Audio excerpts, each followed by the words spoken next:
Hey guys, today we'll talk about how to fix or how to solve ban on Shein on AliExpress app. To know how to fix or how to solve ban problem on AliExpress app, you should just go to settings. Here you can click on apps, default apps, app settings. Then you can click on AliExpress here. Then you can go to first stop and you can click OK. Here we'll enter to the window of storage. Then you can click clear cache, but pay attention, don't click clear data because that can cause you errors or can delete your account. If it's not working with you, you can go to Play Store, you can uninstall your app and you can install it again.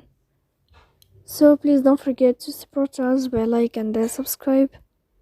See you next time in another video, and thank you for your attention and your